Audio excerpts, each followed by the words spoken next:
আসসালামু আলাইকুম। নতুন একটা রেসিপিতে সবাইকে স্বাগতম। আশা করি সবাই ভালো আছেন। আমিও ভালো আছি আলহামদুলিল্লাহ। দেশ ও দেশের বাইরে যে যেখান থেকে আমার ভিডিওটা দেখতে শুরু করেছেন আশা করছি আজকের রেসিপিটা আপনাদের কাছে অনেক বেশি ভালো লাগবে। আজকে করে দেখাবো লতি দিয়ে একটা অন্যরকম রেসিপি। এখানে আমি প্রায় হাফ কেজির মতো লতি এরকম টুকরো করে কেটে ধুয়ে স্ট্রেনার মধ্যে দিয়ে পানিটা ঝরিয়ে নিয়েছি।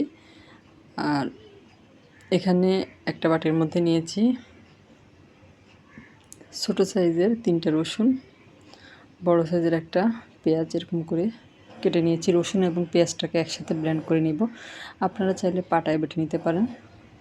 আর একটা বাটির মধ্যে আমি প্রায় 8-10টা শুকনো মরিচ 3-4 বার করে ধুয়ে পানি দিয়ে ভিজিয়ে রেখেছি। পানি দিয়ে ভিজিয়ে রেখেছি এই জন্য যে পরবর্তীতে এটা কিন্তু বেটে নিতে অথবা ব্লেন্ডারে পেস্ট করে নিতে খুবই সুবিধা হবে আর মিহি পেস্ট হবে। এই জন্য ভিজিয়ে রাখলে কিন্তু খুব তাড়াতাড়ি পেস্ট হয়ে যায়, এই কারণে ভিজিয়ে রেখেছি। আর বেশিক্ষণ ভিজিয়ে রাখতে হবে না, 5-10 মিনিট ভিজিয়ে রাখলে হবে। আর এখানে আমি নিয়েছি বাঁশপাতা শুটকি, মাথাটা ফেলে দিয়েছি। যে কোনো শুটকিরে কিন্তু মাথা ফেলে দিতে হয়, মাথার মধ্যে অনেক বালি ময়লা থাকে। এটাও আমি ধুয়ে নিয়েছি। 4-5টা শুটকি একসাথে আমি শুকনো মরিচ এবং শুটকিটাও ব্লেন্ডারে পেস্ট তৈরি করে নিব। আপনারা চাইলে এটা পাটায় বেটে নিতে পারেন, দুইটা একসাথে। আর চলে এসেছি চুলায় প্যান বসিয়ে দিয়েছি। প্যানটা গরম হয়ে গিয়েছে। এই পর্যায়ে আমি দিয়ে দিব তেল। এখানে প্রায় 5 টেবিল চামচের মতো সয়াবিন তেল আছে। আর এই রান্নার মধ্যে তেলের পরিমাণটা একটু বেশি দিলেই রান্নাটা খেতে বেশি মজা লাগবে। আর তেলটা যখন গরম হয়ে আসবে তখন বড় সাইজের একটা পেঁয়াজ কুচি দিয়ে দিব। আর এখানে আমি পেঁয়াজটা একটু কমে দিচ্ছি এই জন্য যে পেঁয়াজ পেস্ট করে নিয়েছি ওটা দিব, এই কারণে বেশি হয়ে যাবে। বেশি হলে কিন্তু আর বেশি ভালো লাগবে না, যে কোনো কিছু কিন্তু পরিমাণ মতোই ভালো লাগে। পেঁয়াজটা আমি একটু ব্রাউন করে ভেজে নিব, যাতে করে এর মধ্যে যে কাঁচা গন্ধটা আছে ওটা চলে যায়। আর ভাজা হয়ে গিয়েছে। আর এর পর্যায়ে আমি যে এই পেঁয়াজ এবং রসুনটা একসাথে পেস্ট করে নিয়েছি ওটা দিয়ে দিলাম। ওইখান থেকে আমি প্রায় পুরোটাই দিয়ে দিয়েছি, 1 চা চামচের মতো হয়তো বাকি আছে, পুরোটাই দিয়ে দিয়েছি। দিয়ে এটা আমি প্রায় 10 সেকেন্ডের মতো একটু ভেজে নেব।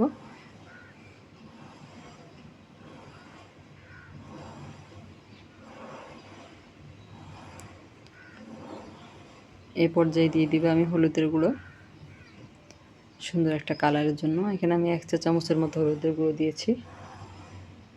এরপরে আমি এখানে দিয়ে দিব যেই মরিচ এবং শুটকিটা পেস্ট করে রেখেছিলাম ওটা দিয়ে দিব। এখানে কিন্তু আমি আলাদা করে আর কোনো মরিচের গুঁড়ো ব্যবহার করব না, যেহেতু মরিচ বাটা ব্যবহার করছি। আর আজকের রান্নাটা কিন্তু আমি মরিচ বাটা দিয়ে করব। আর এভাবে মরিচ বাটা দিয়ে কিন্তু লতিটা রান্না করে নিলে খেতে অনেক বেশি ভালো লাগে। আর সাথে যদি শুটকি থাকে তাহলে তার কোনো কথাই নেই। আমার কথা নয়, আপনারা বাসায় এভাবে একবার রান্না করলেই বুঝতে পারবেন যে বাসার সবাই খুব পছন্দ করবে। আর এই মশলাটা আমি খুব সুন্দর করে কষিয়ে নিব। আর এখানে আমি বড় সাইজের একটা টমেটো কুচি করে নিয়েছি, ওটা দিয়ে দিলাম।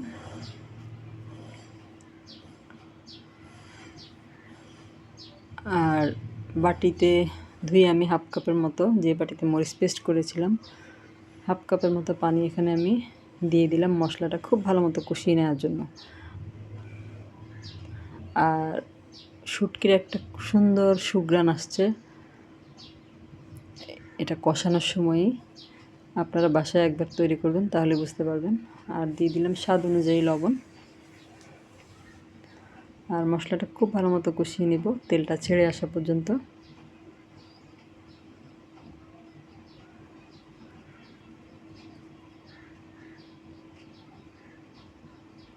মশলাটা কিন্তু আমার খুব ভালো মতো কষানো হয়ে গিয়েছে, তেলটা ছেড়ে এসেছে, আপনারা দেখে বুঝতে পারছেন।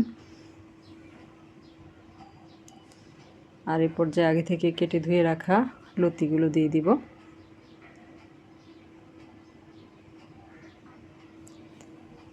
লতিটা দিয়ে উল্টে পাল্টে মিশিয়ে নিব।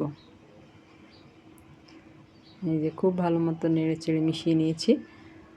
আর এই পর্যায়ে ঢাকনা দিয়ে ঢেকে আমি এটা একটু কষিয়ে নেব মিডিয়াম আছে। এই 2-3 মিনিটের মতো একটু কষিয়ে নেব।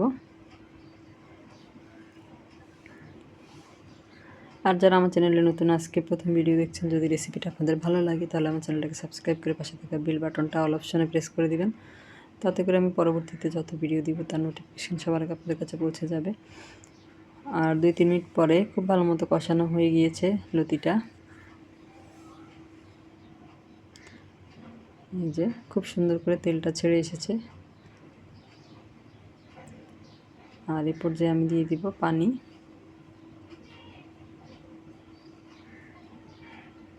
এখানে আমি গরম পানি করে রেখেছিলাম, গরম পানি দিয়ে দিলাম পরিমাণ মতো, যাতে করে লতিটা খুব ভালো মতো সেদ্ধ হয়ে যায়। আর লতি কিন্তু খুব ভালো মতো সেদ্ধ না হলে গলা ধরে, এর জন্য ভালো করে সেদ্ধ হওয়া জরুরি। মিশিয়ে নিয়েছি, ঢাকনা দিয়ে ঢেকে এবার আমি রান্না করে নেব। আর এখানে আমি হাফ চা চামচের মতো ধনিয়া ও জিরার গুঁড়া দিয়ে দিলাম, এটাও মিশিয়ে নিব।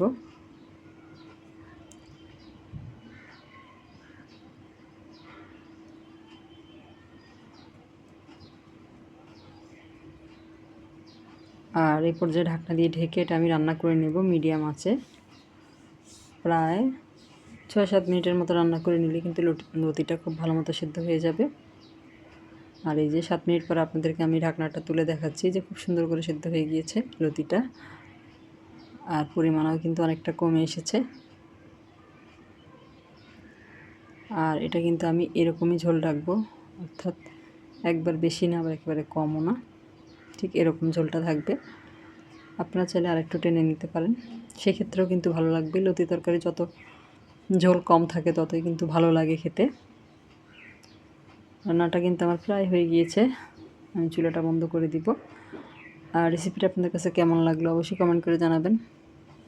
এই রেসিপিটা অবশ্যই বাসায় একবার ট্রাই করে দেখবেন। এই যে সার্ভ করে আপনাদেরকে দেখাচ্ছি কেমন লোভনীয় হয়েছে।